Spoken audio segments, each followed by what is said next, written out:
नमस्कार, मैं हूं विशाल यादव। प्रधानमंत्री नरेंद्र मोदी लगातार बेंजामिन नेतन्याहू और अमेरिकी राष्ट्रपति डोनाल्ड ट्रंप को फोन कर रहे हैं। हमारे जहाज इस समय स्ट्रेट ऑफ हॉर्मुज में फंसे पड़े, हम लोगों को मालूम है।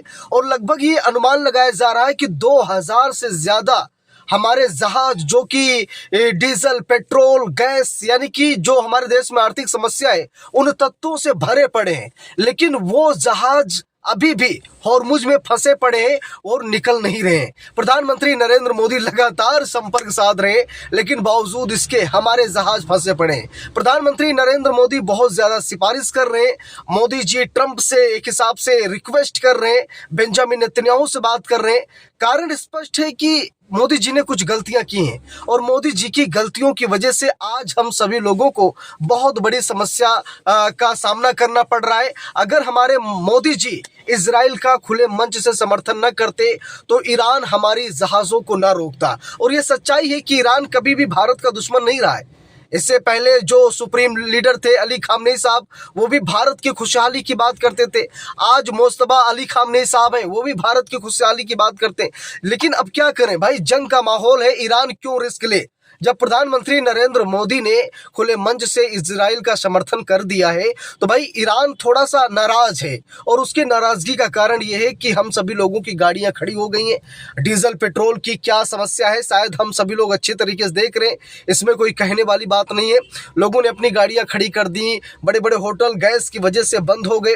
तो ये सब कुछ देन है मोदी जी की। लेकिन सबसे बड़ा सवाल यह है कि आज अंधभक्तों के गाल पर करारा तमाचा लगाने का मन कर रहा है। आप लोगों का भी मन कर रहा होगा। इतनी समस्या है लेकिन बावजूद इसके अंधभक्त पूरी तरीके से मोदी चालसा पड़ रहे हैं। अंधभक्त मानने को तैयार ही नहीं कि देश में कोई समस्या है।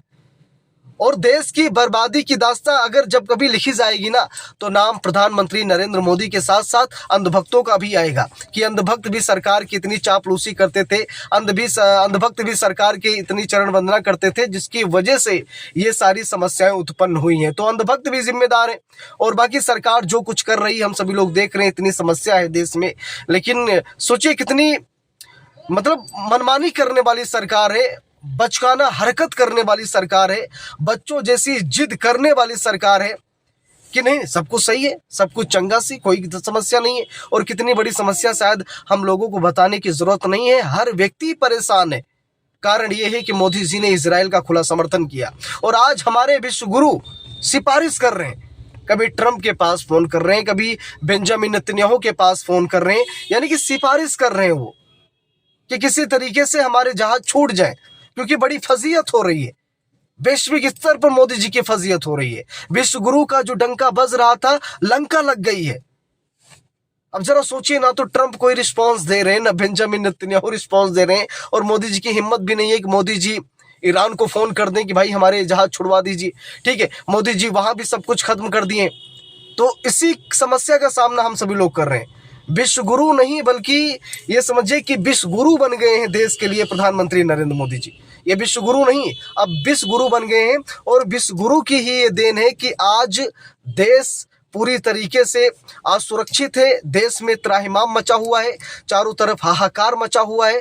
ठीक है, तो अब क्या ही बताएं, आप सभी लोग सावधान हो जाइए। ये देश हम सभी लोगों का है, तो हम सभी लोगों को देश बचाना है। ठीक है, हाँ, सरकार जो कुछ भी कर रही है गलत है, ऐसा सरकार को नहीं करना चाहिए था। अभी तक हम सभी लोग बीच का रास्ता निकाल रहे थे, और अगर इस जंग में भी अगर हम बीच का रास्ता निकालते तो इतनी बड़ी समस्या ना होती। देखिए, ये हम लोगों ने देखा कि रूस और यूक्रेन का युद्ध हुआ। ठीक है, भारत ने क्या किया, बीच का रास्ता निकाला। और जब भारत ने बीच का रास्ता निकाला तो किसी भी तरीके की कोई समस्या नहीं हुई। अगर इस जंग में भी अगर भारत बीच का रास्ता निकालता तो कोई समस्या ना होती। लेकिन मोदी जी ने जो ये कांड किया है ना, पूरा देश त्राहिमाम कर रहा है।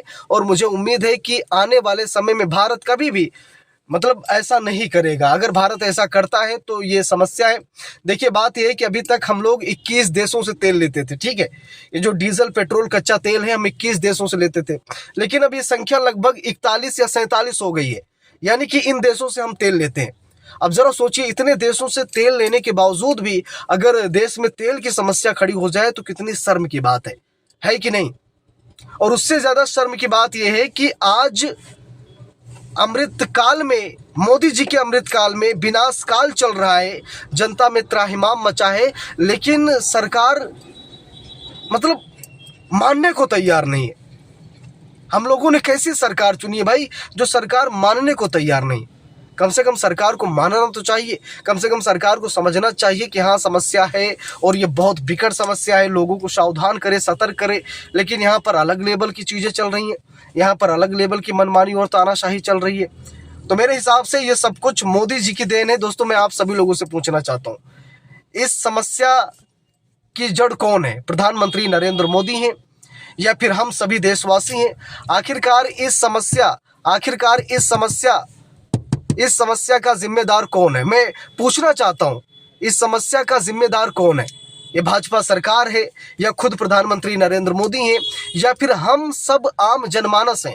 इस समस्या का जिम्मेदार कौन है? तो लगातार मतलब हम लोग समस्याओं से जूझ रहे हैं और अब देखते हैं कि कब तक जूझना पड़ेगा। हम लोगों का यही मानना है कि जितनी जल्दी हो सके इस समस्या से छुटकारा मिले, जितनी जल्दी हो सके समस्या को खत्म किया जा सके। और ये जो महामारी चल रही है एक हिसाब से बहुत बड़ी वैश्विक महामारी है और महामारी पर अंकुश लगे, हम सभी लोगों की यही चाह है। लेकिन अब देखते हैं कि ये जंग कब तक चलेगी, क्योंकि ईरान मानने को तैयार नहीं है। लगातार अमेरिका भी प्रेशर डाल रहा है, इसराइल भी सरेंडर कर चुका अपने आप को, लेकिन ईरान कह रहा है कि हम आखिरी सांस तक जंग लड़ेंगे। और जरा सोचिए, अगर ये जंग 1-2 महीने और चलती रही तो पूरी दुनिया में त्राहिमाम मच जाएगा। बात सिर्फ भारत की नहीं है, पूरी दुनिया में त्राहिमाम मच जाएगा। तो हम सभी लोगों के लिए अच्छा यही होगा कि ये जंग रुक जाए। लेकिन अभी ईरान को बहुत ज़्यादा नुकसान हो गया है, ईरान को हद से ज़्यादा नुकसान हो गया है। और जब ईरान को नुकसान हो गया है तो ईरान अब मतलब होता है ना कि जिसको कुछ खोने का डर नहीं होता वो आखिरी सांस तक लड़ता है। डरता वही है जिसको खोने का डर होता है। अमेरिका को खोने का डर है, उसका व्यापार चौपट हो रहा है, अमेरिका की अर्थव्यवस्था तबाह हो रही है। इजराइल का भी यही हाल है, लगभग इजराइल समाप्त हो गया, थोड़ा बहुत बचा है। तो इजराइल सोच रहा है कि चलिए हमारे यहाँ के बड़े बड़े नेता तो जिंदा हैं, हम चीज़ें फिर डेवलप कर लेंगे। लेकिन ईरान का क्या है कि ईरान के पास कुछ बचा ही नहीं है, ना उसके सैन्य ठिकाने बचे हैं, ना उसके सैनिक बचे हैं, ठीक है, ना उसका सुप्रीम लीडर बचा है। तो बहुत सारी समस्या ईरान के साथ खड़ी हो गई। इसीलिए ईरान ये चाहता है कि इतने गोले दाग दें इजराइल में कि दोबारा कभी इजराइल जंग के बारे में सोचे ही ना। इजराइल हमेशा हमेशा के लिए सरेंडर हो जाए, इजराइल कभी भी ईरान की तरफ आंख उठाकर ना देखे। तो ऐसी सोच है ईरान की और ईरान जंग लड़ेगा। मुझे मालूम है, जैसा कि लगता है कि ईरान आखिरी सांस तक जंग लड़ेगा। लेकिन भारत में जो त्राहिमाम मचा है, मोदी जी लगातार फ़ोन कर रहे हैं, सिफारिश कर रहे हैं, पूरी ताकत लगा रहे हैं मोदी जी किसी तरीके से समस्या का समाधान हो। लेकिन अब क्या करें, विश्व गुरु तो है नहीं, ठीक है। ये जो अफवाह फैलाई जा रही थी कि विश्व गुरु हैं, विश्व गुरु नहीं है, ये विश्व गुरु हैं। और विश्व गुरु का जो काम है इन्होंने करके दिखा दिया है। बाकी आप सभी लोगों की क्या राय है कमेंट करके ज़रूर बताइएगा और वीडियो को ज़्यादा से ज़्यादा लोगों तक शेयर कीजिएगा।